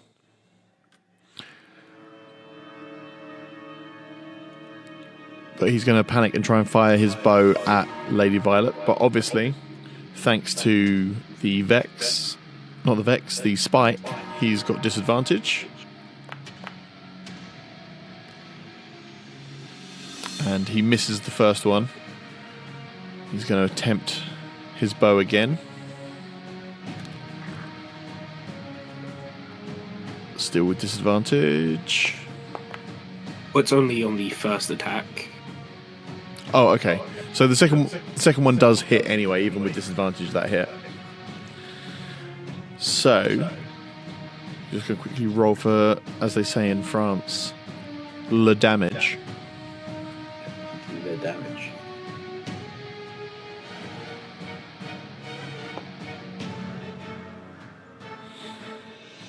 Okay, so that's going to do 17 damage. I would like to use my reaction. I would like to intercept and block some of the damage with by trying to hit the arrow at the way. Okay. And I block 10 of the damage. 10 of the damage. Okay, that's not bad at all. So that means you take 7 damage, Lady Violet. No. And now it is Shuck's turn, who, having no one near enough that he wants to attack, is going to try and break open the gates. Ruh-roh. Which I am going to count as his attack anyway. So let's make a strength check.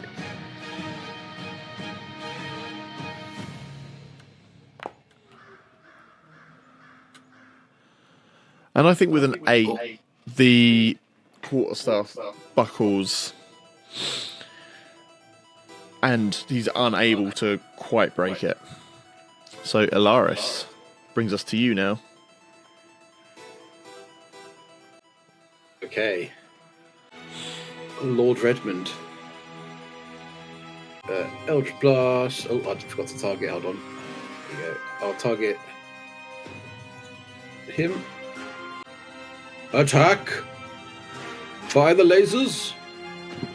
Shit! That's a 16, that's going to hit. Oh, okay then. I'll roll my damage. I'd like to think that he still goes shit when it comes out because he's not quite used to the magic yet. Like, he's still like, ah! Ooh, Oh, very nice. And then he gets Chunky. moved 5 feet and then takes whatever damage it was. Okay, so that's 2d4. 2d4. So as I'm applying the damage for the 12, Charlie, would you care to roll the 2d4? Yes, I would love to.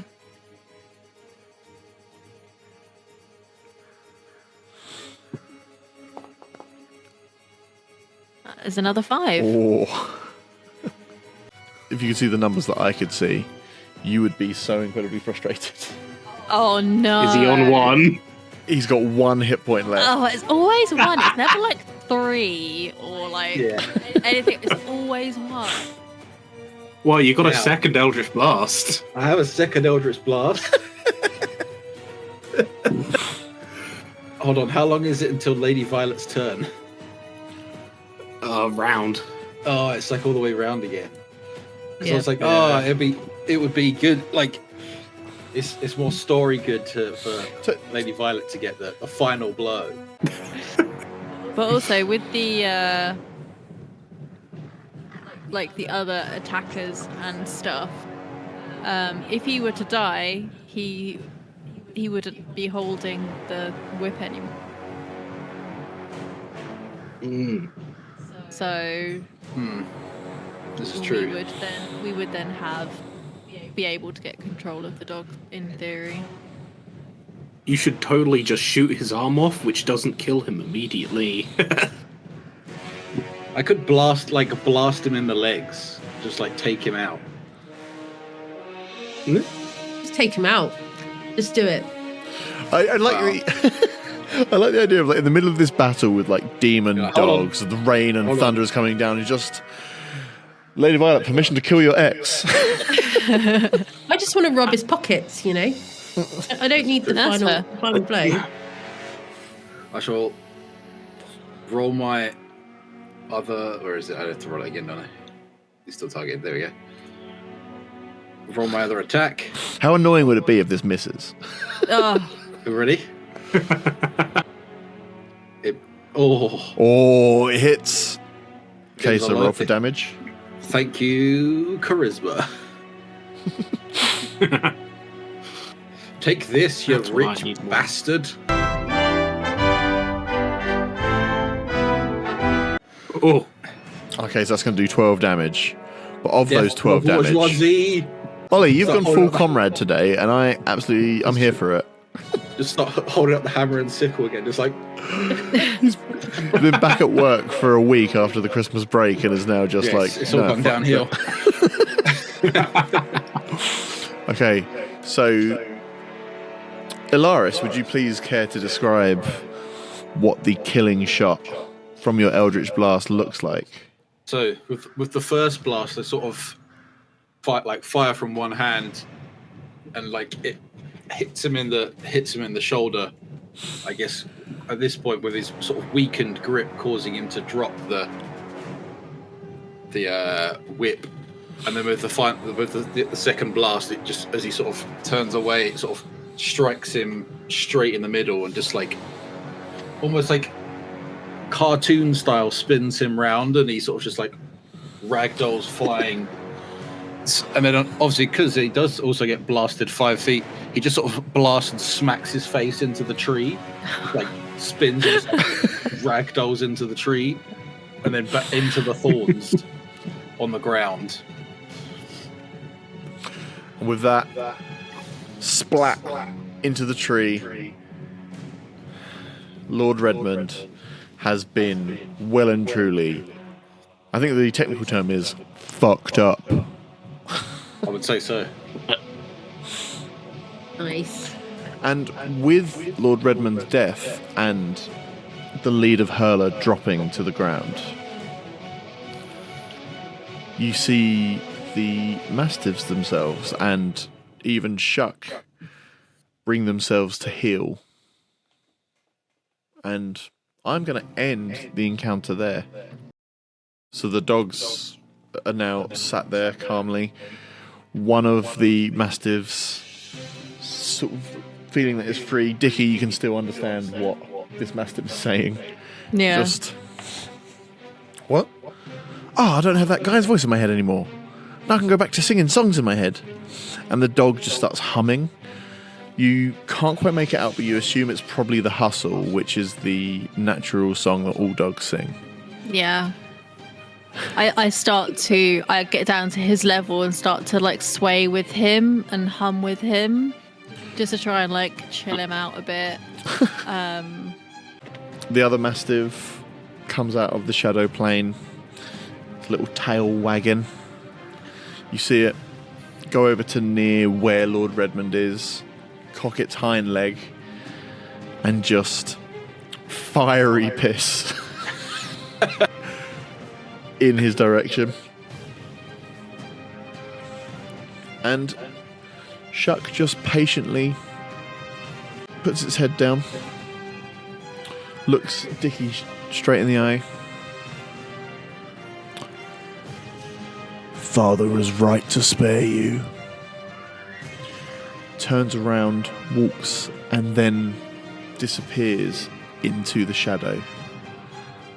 I think Dickie would then stand up and, not knowing the having an approximation of how humans act, goes over to Lady Violet and just puts a hand on her arm and just says, I'm so sorry for your loss.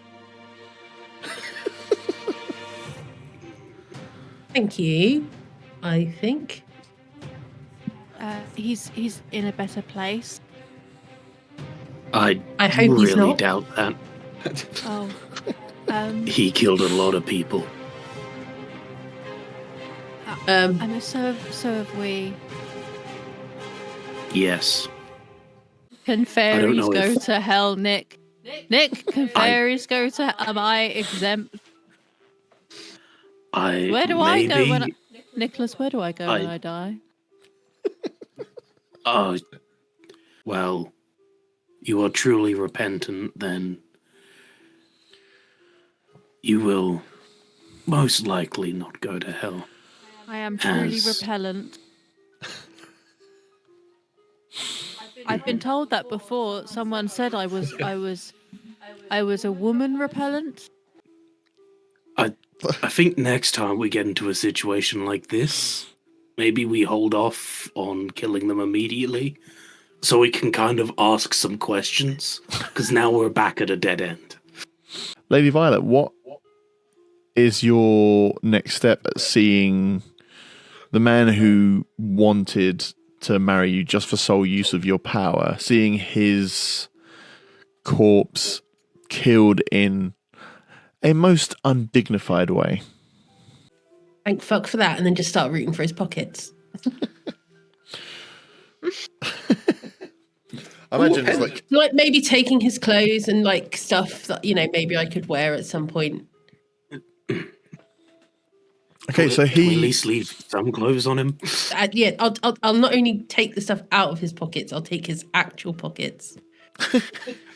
also like the idea of the clothes that like you leave on him. It's like, yeah, fine, I'll leave something on him. He's just like, his cravat is still there, but other than that, he's just full nude. Yeah. Wait, I have a question. What's this man's shoe size? Are these boots more comfortable than the shoes I've been wearing? I want you to know there's a part of me that wants you to have some really nice new boots that I can give you a stat bonus or something. However, I think realistically, I am going to say that someone like Lord Redmond has got teeny tiny feet, and upon undressing him, you can see that certain adages are correct about shoe size. So his shoes wouldn't fit you, and also he got a small dick. He's been padding his shoes. Yeah, Or a lift. you see, he's got lifts in there. So you do find a couple of notable things as you're rooting through his stuff. You see a letter that has the seal of the Witch Hunters Guild on it, and a pouch that feels a lot heavier than its size would dictate. Both of those things seem to be sealed hermetically. That is to say, they're sealed with magic and can't just be pried open. I'm not particularly good at arcane stuff, which is bizarre feeling to have. Could I pass Sorry, over that's supposed to be locked. perhaps someone more arcane than I to investigate as to what's going on? I have some arcane knowledge. I can investigate the arcaneness. Yeah, could The you make an magical- Arcana check for me, please? I The can. arcanery. The chicanery. Arcanery, chicanery. Oh, that was so Close. close. Oh, okay, but even so, an 18 is still pretty good. So there's some kind of a spell in this area that is probably linked to the church. It's the same thing that's keeping the church locked. That's also keeping... It's everything pertaining to what the church is being used for. So the fact that the bag and the letter are all sealed in the same way means they are all linked somehow. And to open one would be to open them all. Okay. And can I see the leads anywhere around? Where are those? So the lead is just on the floor next to the messed up body of Lord Quentin Redmond. I'm going to pick it up and give it to Dickie. Oh, thank you. So I think with the Arcana check an 18, you would be able to tell Nycholas that this is definitely like magic, so you would be able to save a spell slot. But you'd also know that for sealing wards, have to be continuously cast.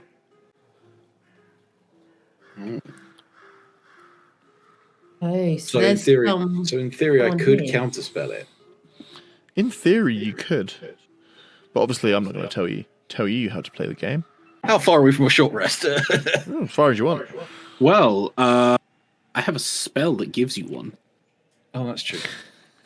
but it takes 10 minutes for me to cast. Why does everything you do take 10 minutes? Because they're all awkward and rituals. Oh, they're all rituals. Although I imagine I even, have- like it all goes back to the Nycholas magical girl thing. I do a spin every time. Yeah, 10 minutes to get dressed, 10 minutes to cast the spell. It's all magical girl. It's like these spells and getting dressed could all be done in like moments, but Nycholas is here for the drama. If I'm going to cast counterspell, what do we think is the best thing to cast counterspell on? The letter? I mean, I know it might open. You were saying that it might open them all. But would it be better to maybe open the church so that we could see what was inside the church? I think because we're probably going to be able to take the letter with us and then open that That's true. like either later or a different day. I think the church, which we can't bring with us, might be the better one. Yeah. But like, Oh, also Nycholas Also- personally wants to get into the church so he can grab some specific things. Do To use them? artifacts? Oh, no. Because of the type of guy Nycholas is, he still wants to give Lord Redmond a proper burial. So, Okay. You can just get the dogs to do it. They'll dig him a little hole. yeah, You've but got I the lead need right now, so therefore what you 25 say. gold's worth of powders and silvers to properly So lay him to rest. Stealing from the church. Okay. I'm not stealing. I'm doing their job for them as a holy I'm man. borrowing without returning. So yeah, so if I cast And- counterspell, I guess on the door. Okay. I don't think the door's going to make any kind of constitution save. No, Because of it being a door. it's like Typically, they don't. The door is now unlocked, and any kind of magic that you would feel in the clutch purse that Lady Violet's holding or the letter have also seem to have been dispelled. Let's wait to open that because it's raining. That's true. Just all the page just washes away like Ah. oh. It's raining pretty heavily as well, so it's just like probably best not to open it right now. So maybe we should Head precariously on in. head inside this church. Door. So as you step inside, you see a cloaked figure. See the door open, and very quickly, and without haste, bringing up their cloak and disappearing through what appears to be a very old, disused door. The church itself doesn't feel like a holy place. It has a sense of darkness and evil attached to it. The statues that should have been to the Lord of Light have been bastardized and seem to have been defaced. All the gentle smile currently associated with the son of the Lord of Light it seemed to now look smug and devilish. There's a tome just on the altar. You see scorch marks and blood stains all around, presumably from the attack of Black Shuck.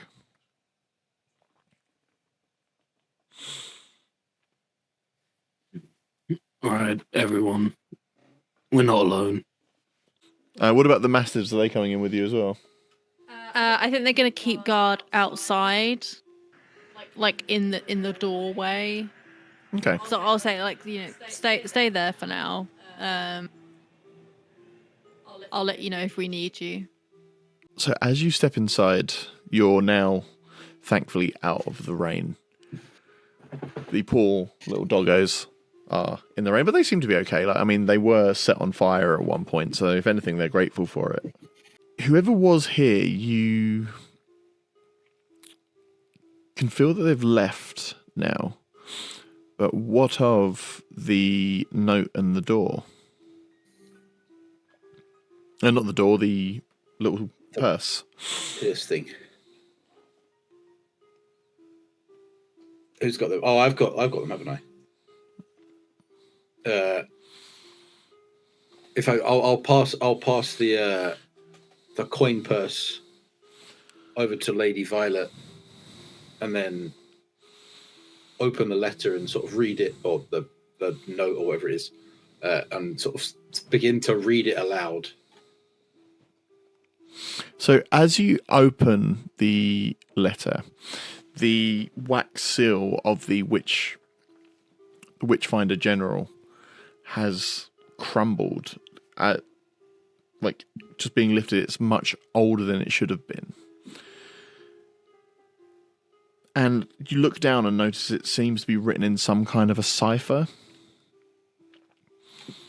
which would need decoding. Apart from one small section at the end, which is the sign-off from whoever wrote the letter, you see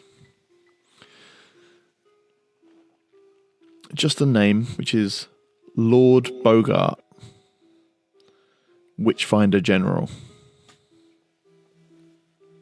Only one of you recognizes the name Bogart. Dickie, I'm afraid it's you. Oh.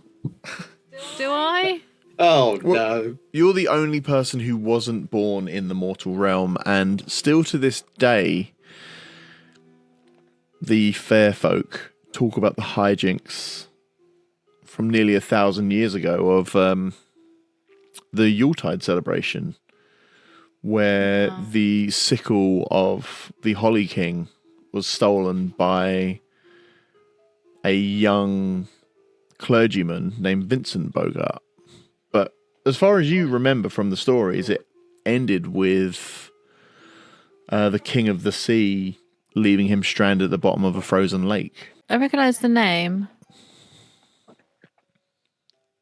but it can't be him because he died. Maybe he has kin.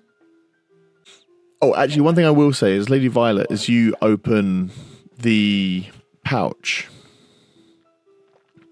at first they just look like old costume jewelry and that have been wildly unloved. But then they just start to glow. And that's where we're going to end. Explosion. Hey. We're all dead. First thing I'm going to do next time is be like, okay, with the cipher, just change each letter one letter down in the alphabet. A is B, B is C. But no, so that's the end of the session. And as you did defeat this area boss, I'll call it, Ooh. Next time you log in, you'll all be level 6. Oh, get my smells back. Ooh. And again, shout out to the proud people of Blytheborough. If you're in the area, here's a real part of British folkloric history. And you can see the Mark of the Devil, as they call it, which is when Black Shuck supposedly attacked the Holy Trinity Church of Blytheborough. Or it could have just been an Essex girl with particularly long acrylics. Yes. Yeah, Or possibly. maybe Black Shuck wasn't attacking. It was doing that things like, oh, I just let you out. Yeah, it Yeah, went you out wanna for go a back in wee. again. Pouring at the door. No, but honestly, thank you guys for tonight. I know obviously it took us a little while to get back in this year, and apologies for that. That is entirely on me. But it's been good to see you all again and have you all back at the table, ready to make the world a better place. Oh, yes. Yeah.